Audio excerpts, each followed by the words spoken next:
Primera de Crónicas, capítulo 17, versículo 11 al 16. Estoy enamorado de mi rey. Enamorado de Dios, hermano.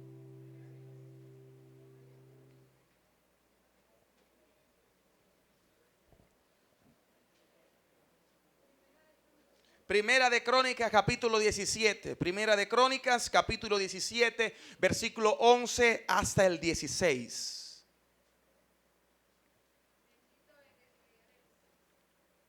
Estemos en pie para mayor reverencia a la palabra de Dios.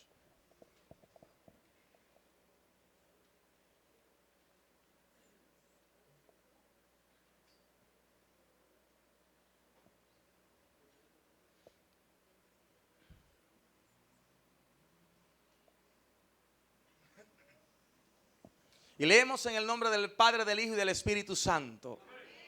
Y cuando tus días sean cumplidos para irte con tus padres, levantaré descendencia después de ti a uno de entre tus hijos y afirmaré su reino. Él me edificará casa y yo confirmaré su trono eternamente. ¿Habrá alguien que pueda interpretar a quién se está refiriendo Dios aquí? A David Salomón. Yo le seré por padre y él me será por hijo. Y no quitaré de él mi misericordia.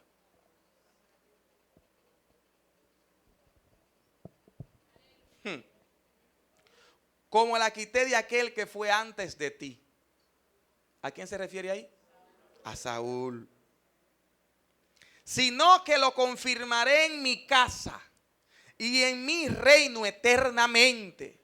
Y su trono será firme para siempre. Conforme a todas estas palabras y conforme a toda esta visión, así habló Natán a David. Y entró el rey David y estuvo delante de Jehová y dijo: Jehová Dios, ¿quién soy yo? Dígase usted, diga, ¿quién soy yo? Dígaselo de nuevo, ¿quién soy yo? Jehová Dios, ¿quién soy yo? ¿Y cuál es mi casa para que me hayas traído a este lugar? Padre, gracias por tu palabra. Instrúyenos, háblanos, corrígenos y haz lo que tenga que hacer, Señor, en nuestra vida y en nuestros corazones. En este día te lo suplicamos por Cristo Jesús. Amén. Muchas gracias, pueden sentarse. En la vida que nosotros hemos recurrido, nos ha tocado enfrentar diferentes circunstancias.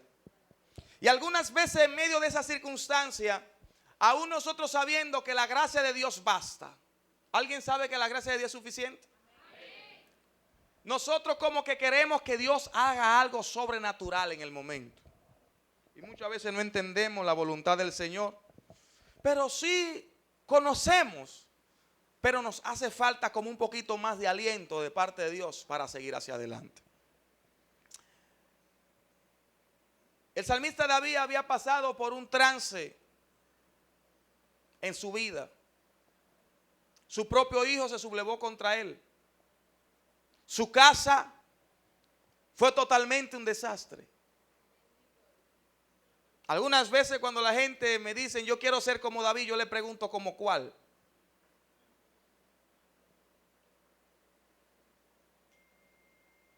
Aquel que tuvo un hogar totalmente disfuncional. Aquel que se dejó llevar en el desliz y cayó en el desliz por la codicia. Aquel que mandó a matar después de estar con la mujer. ¿Cómo se llamaba ese muchacho? Te han leído la historia, lo conocen más que yo. Y entonces, o aquel que se humilla y se aparta del pecado y va ante la presencia de Dios, no diciendo si en algo yo te he fallado, sino que dice límpiame más y más, límpiame con hisopo. ¿Han podido leer el Salmo 51 ustedes? ese que va ante la presencia de Dios sabiendo que es culpable. Y dice, líbrame aún de lo que me son ocultos. No dice si en algo yo te he fallado, no. Aún de lo que me son ocultos, líbrame de eso. Porque de algo debemos estar seguros. Y es que Dios conoce nuestro corazón plenamente. Dios conoce tu corazón tal y como es. Dios conoce tus pensamientos, conoce tu camino, conoce todo lo que piensas, todo lo que hace y todo lo que maquina tu mente. Esté a la luz de los hombres o no, delante de Dios nada puede estar oculto. Dígale que está a su lado, nada. Y quiero usar esta introducción y esta lectura del salmista David, donde Dios a través del profeta Natán le da una palabra de aliento en medio de dificultades. Y le da la promesa de que su trono y su reino permanecerá, estará firme, porque de entre los hijos de él pondrá rey. Y éste le edificará casa en el pueblo. Y todos sabemos que esto ocurrió a través de el hijo proverbista, el escritor a cantar de los cantares, en esa relación amorosa con la tsunamita. Aquel que escribió a Eclesiastés los consejos del sabio, llamado Salomón. La palabra establece aquí en esta declaración profética que Natán le da a David, que este muchacho iba a tener como gracia la participación directa de la misericordia de Dios en su vida.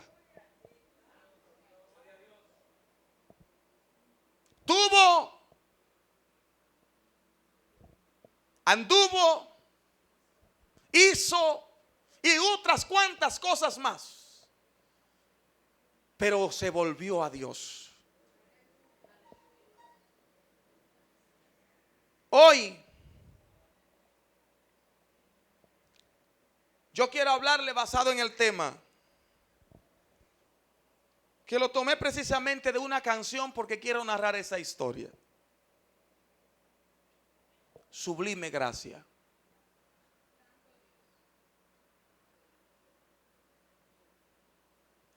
Nosotros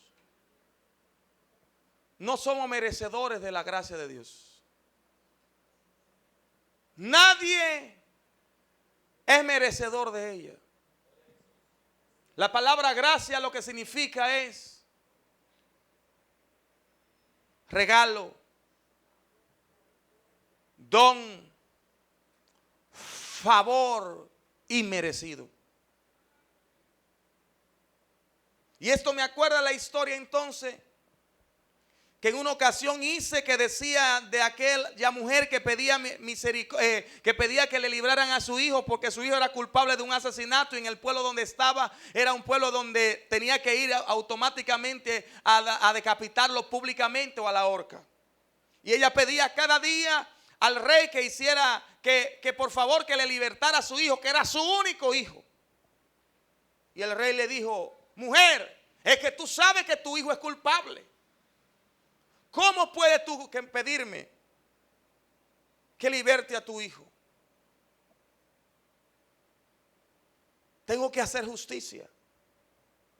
Y ella le respondió: yo no te estoy pidiendo que haga justicia o no. Yo solamente te estoy pidiendo que tenga misericordia. La misericordia es expresada en algo cuando usted no merece ser perdonado. La misericordia es expresada cuando usted fracasa y falla, se va en el desliz, pero sin embargo Dios en su amor tiene su misericordia sobre usted, la extiende y le liberta. Cuando usted no merece ser perdonado, hubo alguien que se ofreció por usted y por mí. Cuando usted no merecía estar y ser lo que es, Hubo alguien que más que perdonar se fue a la misericordia, más que hacer justicia, se fue a la gracia y le trajo y le cubrió y le llamó y le confrontó y le hizo entender que en él usted podía recuperar lo que había perdido de nuevo.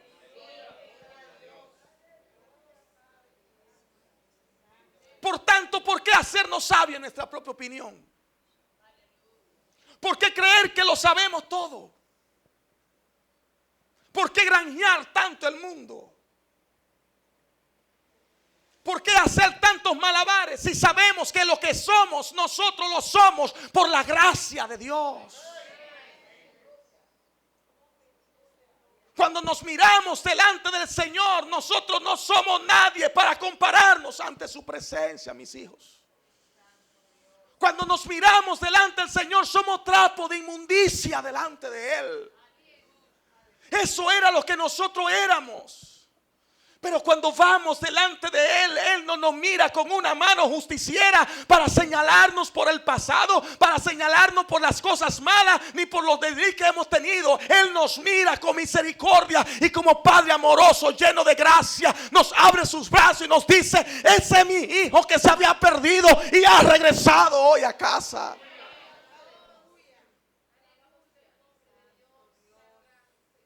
Él no te da consejo con sarcasmo. Él no te llama para decirte: mira, te va al infierno. No. Él nos llama simple y llanamente para decirnos: mi hijo eres tú.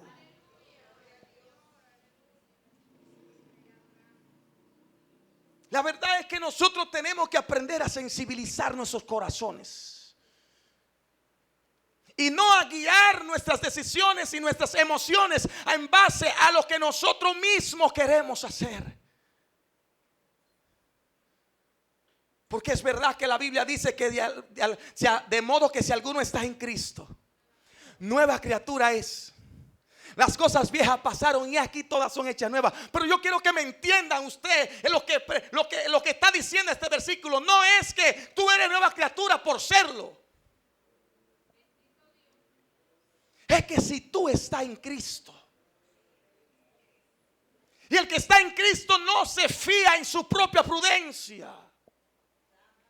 El que está en Cristo no se fía en lo que quiere hacer. El que está en Cristo se fía en lo que Cristo quiere para su vida.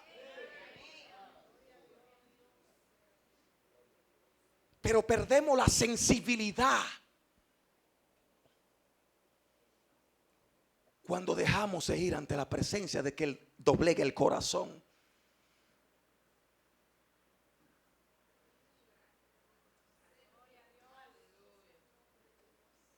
¿Qué tiempo hace que no va ante la presencia del Señor y gime?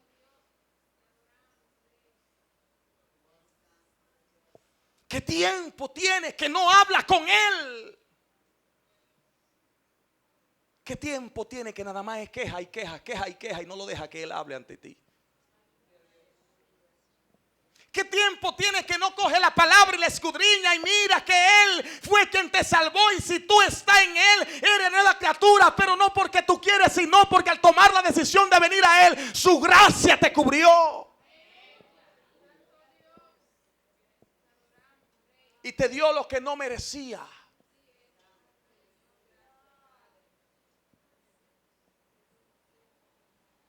Nosotros merecíamos ser aniquilados todos.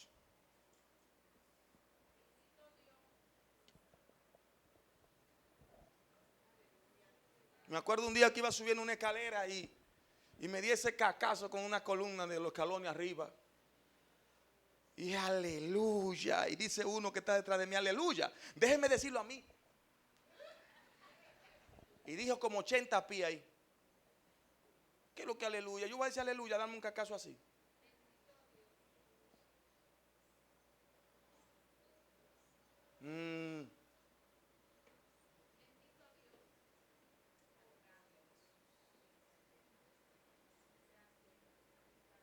¿Cuál es nuestro hablar?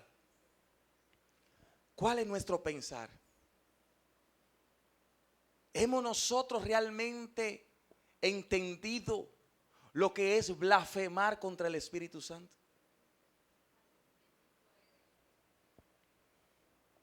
Creemos nosotros que aquel pecador que dice el Espíritu Santo no sirve o algo, habla cosas diciendo eso es blasfemar.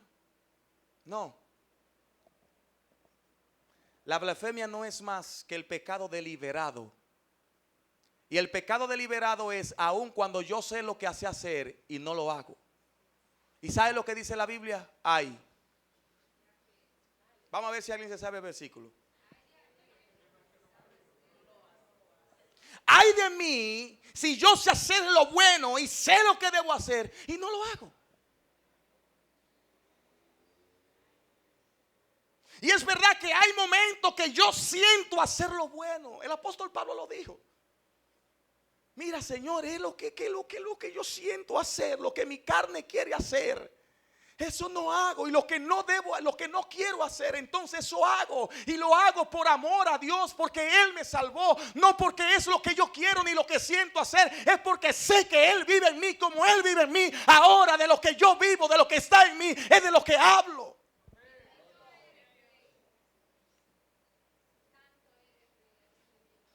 No merecíamos lo que tenemos.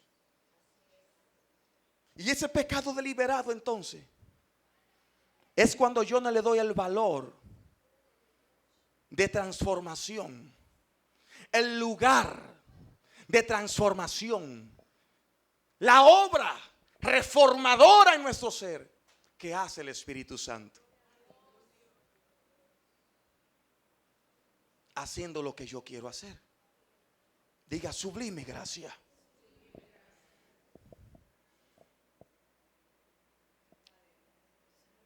En el año 1725,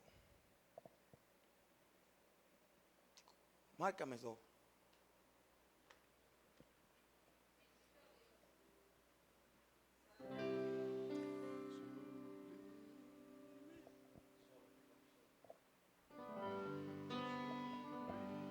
En el año 1725 nació un hombre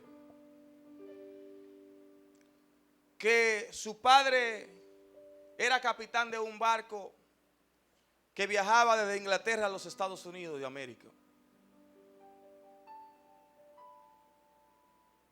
Para el 1732, a los 7 años de haber nacido, no pudo volver a encontrar su madre, que cada día,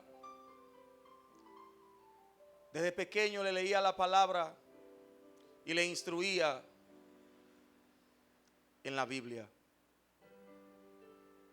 Sino que a esa edad de solo 7 años su madre falleció, y desde ese día su padre fue, lo recogió, y el barco se convirtió en su casa. Allí aprendió a ver cosas terribles. Su padre era mercader de esclavos negros desde Inglaterra hacia los Estados Unidos. A los 19 años de edad, después de estar en el ejército, hizo algo que no fue bueno y lo castigaron gravemente.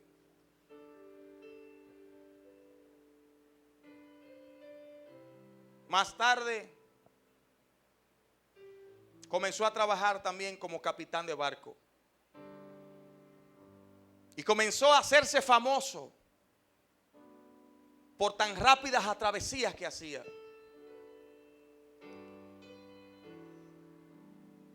Y allí comenzó su gran negocio del tráfico y del mercado de los negros esclavos. Esclavos que eran maltratados, que eran tirados todos juntos en un cuarto y eran apilados. Y los que quedaban vivos los vendían a blancos norteamericanos. Allí entre esos negros esclavos también habían mujeres. Y estas mujeres eran violadas una y otra vez hasta morir muchas veces. Y él también participaba de estos errores y estas cosas horrendas. Y no fue hasta el 1748 que este hombre, en medio del mar, una gran tempestad, tormenta le cogió a él y a todos los que iban en la tripulación de aquel gran barco transatlántico de carga de mercado de negros. Cuando allí se tiró de rodillas al ver ya que el barco estaba a punto de hundirse. Y le llegaron aquellos momentos de su infancia, de su niñez. Se le fue todo el dolor y todas las cosas. La conciencia que estaba cauterizada como que le llevó a recordar aquella preadolescencia, aquella preinfancia donde tenía 7 años. Y antes de los 7 años recordó cómo su madre le enseñó a orar. Y allí clamó al Señor. Y mientras clamó al Señor, él terminó de orar y la tormenta también pasó. Allí él escribió esta canción: Sublime Gracia. Su nombre fue John Newton.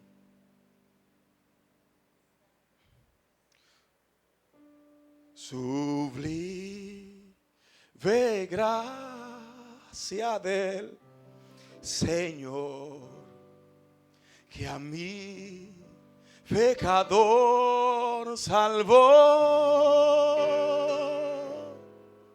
Fui ciego, mas hoy veo yo, perdido y él me halló. Su gracia me enseñó a temer, mis dudas ahuyentó. Oh, cuán precioso fue a mi ser cuando Él me transformó.